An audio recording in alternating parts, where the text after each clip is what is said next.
রান্নার কাজ করি। যখন এইচএস পাস করে বেরোলো, ফার্স্ট ডিভিশনে 3টে লেটার তুলেছে, আমি তো খুব খুশি হয়েছিলাম।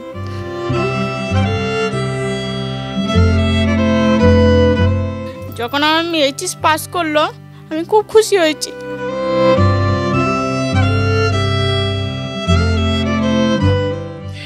মাধ্যমিক, উচ্চ মাধ্যমিক আরও এরকম সব যখন রেজাল্ট বেরোয়, তখন আমরা কি স্টুডিওতে দেখতে পাই আমাদের মুখ উজ্জ্বল করা ছাত্রছাত্রীদের অনেক নম্বর পেয়েছে, কিন্তু সেই সব কাহিনীগুলো চাপা পড়ে থাকে, আড়ালে থাকে, যে কাহিনীগুলো আসল শিক্ষার কথা বলে।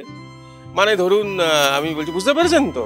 হ্যাঁ, সেরকমই একটা কাহিনী এই এইচএস রেজাল্টের পর আপনাদের শোনাবো, দেখাবো। বিপাশা, তার মা বাড়িতে বাড়িতে রান্নার কাজ করে, কিন্তু সে এখন হোটেল ম্যানেজমেন্ট পড়ছে, উচ্চ মাধ্যমিকে দারুণ রেজাল্ট করেছে। চলুন শুনি, দেখি এই শিক্ষার কথা। বিপাশা পরিচারিকার মেয়ে, লেখায় পড়ায় খুব ভালো, উচ্চ মাধ্যমিকে বেস্ট রেজাল্ট করেছিল। বাবা নেই, রান্নার কাজের মেয়ে পড়ছে হোটেল ম্যানেজমেন্ট। তলায় অন্ধকার, কিন্তু ওপরে যে প্রদীপ জ্বলছে। যখন এইচএস পাস করে বেরোলো, ফার্স্ট ডিভিশনে 3টে লেটার তুলেছে, আমি তো খুব খুশি হয়েছিলাম। তারপর আমি যেখান থেকে কাজ করি সেখান থেকে মাসিমা খুব আমাকে হেল্প করেন। তারপর আমার হাজব্যান্ড মারা গেল, জাস্ট 1 বছর হলো। তারপর এখানে আমার মেয়েকে নিয়ে অনেক ইচ্ছা ছিল, এত পড়াশোনা বলে। আমার আরও একটা ছেলে একটা মেয়ে আছে, আমি 3টে ছেলে মেয়েকে আমি মানুষ করি কাজ করে, এমনি কোনো আমার সমস্যা হয় না।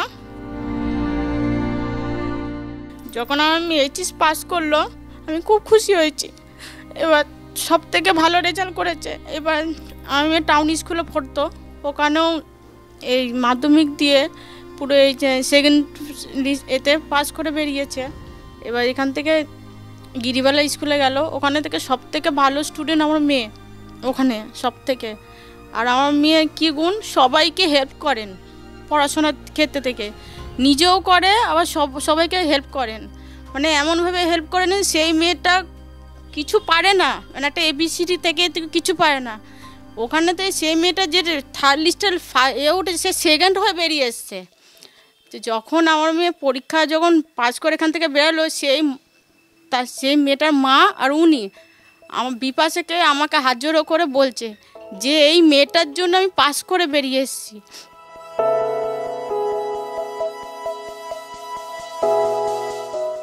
এই যে কলেজে যে এখন এই যে গেছে আমার মেয়ে এই হোটেল ম্যানেজমেন্ট শিখতে, ওখানেও সবাইকে স্টুডেন্টগুলোকে হেল্প করে পড়াশোনার জন্য, মানে ও হেল্প করার জন্য সবসময় এগিয়ে যায়। তখন হ্যাঁ, আমি একটা সংবিধান থেকে আমি একটা প্রোগ্রামে গেছিলাম, ওখান থেকে আমি অনেক জিনিস পাস করেছে বলে স্যারই ডেকেছিলেন, আমি গেছিলাম। ওখান থেকে আমি ল্যাপটপে অনেক কিছু পেলাম সংস্থার থেকে। ওখান থেকে হঠাৎ ইনি স্যার শুনে স্যার এগিয়ে এসেন, তখন অজয়বাবু স্যার, উনি যখন এগিয়ে এসে আমাকে বললেন, সে যে নিচেই বললেন, আমার সঙ্গে তখন দেখা আলাপ পরিচয় হয়নি, উনি তখন বললেন, আর ওর সঙ্গে আরেকজনও মেয়ে ছিল, যাই হোক আমার মেয়েকে এগিয়ে এসে বললেন, তুই যা পড়াশোনা করবি, আমি তোকে দেখব, তুই পড়, তোর যত ইচ্ছা আছে তুই পড়। সেই এখান থেকে গিয়ে আমি একটু নিয়ে গেলাম। প্রথমত বিপাশা খুব ভালো স্টুডেন্ট, ও ভালো রেজাল্টও করেছে। তারপরে আমাদের একজন স্যার ওর উচ্চশিক্ষার দায়িত্ব নিয়েছেন, অজয়বাবু স্যার। বিষয়টা একটা প্রতীকী। আমার যেটা বক্তব্য, যে যদি কোনো ছাত্রছাত্রী ভালো পড়াশোনায় করে এবং আগামী দিনে অদম্য ইচ্ছা নিয়ে যদি এগিয়ে যেতে চায়, আমার বিশ্বাস যে কেউ না কেউ সহযোগিতার জন্য এগিয়ে আসবে। এবং প্রতিটি প্রতিষ্ঠান, ক্লাব, পাড়ার অনেক পুজো কমিটি, তারা তো অনেক বড় কিছু করেন।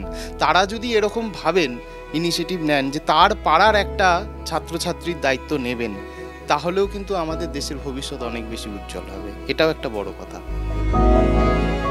আমি ক্লাস 5 থেকে আমার মাসির সাথে সংবেদনে জয়েন করেছিলাম। ওখানে আমি অনেক কিছু শিখতাম, নাচ, গান, আবৃত্তি সব কিছুই শিখতাম। তারপরে আমি ক্লাস 12-এ এইচএস পাস করি। আমার এক্সামের রেজাল্ট খুব ভালো হয়েছিল, আমার গ্রেড খুব ভালো হয়েছিল, তো সংবেদনের সবাই খুব হ্যাপি ছিল। তো আমার মা তো ভীষণই স্ট্রাগল করে, তো সেই জন্য আমাকে ওরকম করে অত ভালো করে পড়াতে পারতো না। তাই সংবিধানের সুমিত স্যার আমাকে বলেছিলেন, অজয় স্যার বলেছিলেন যে তুই যা করতে চাস আমি তোকে সাহায্য করব। তো এই জন্য আমি দুর্গাপুরে the state institute of hotel ম্যানেজমেন্টে জয়েন করি। সেখানে আমাকে সুমিত স্যার এবং অজয় স্যার সবাই খুবই আমাকে সাহায্য করেছে, কারণ আমার পক্ষে এবং আমার ফ্যামিলির পক্ষে অতটা করা সম্ভব ছিল না। তাই আমি সংবিধানকে অনেক অনেক অনেক ধন্যবাদ জানাতে চাই। এটুকু বলেই আমি আমার ভিডিও শেষ করছি। এখন আর কাঁদছেন না, এখন মেয়ের সঙ্গে মোবাইলে ভিডিও কলে কথা হচ্ছে, কারণ মেয়ে বিপাশা হায়ার সেকেন্ডারিতে ভালো রেজাল্ট করার পর এখন হোটেল ম্যানেজমেন্ট নিয়ে পড়ছে, সেখানেও ভালো রেজাল্ট করেছে। কি বলবো, যারা এই শিক্ষা ব্যবস্থা নিয়ে অনেক কিছু বলেন, আসলে ইচ্ছে থাকলে এবং সেই ভিতরের যে ইচ্ছে, মনের ইচ্ছে যদি থাকে তাহলে সব সম্ভব হয়। আর আমরা এই লুকিয়ে থাকা আলোর যে স্ফুলিঙ্গগুলো সেগুলো তুলে আনার চেষ্টা করছি। এই বিপাশারা এরকমভাবে পড়াশোনা করুক, ওরাই তো আসল শিক্ষার হিরে, মণি মুক্ত মাণিক্য। এই চোখের জল আসলে হাসি, আনন্দাশ্রু। অনেক শুভেচ্ছা। সুরজিতের সঙ্গে প্রীতম দে, ক্যালকাটা নিউজ।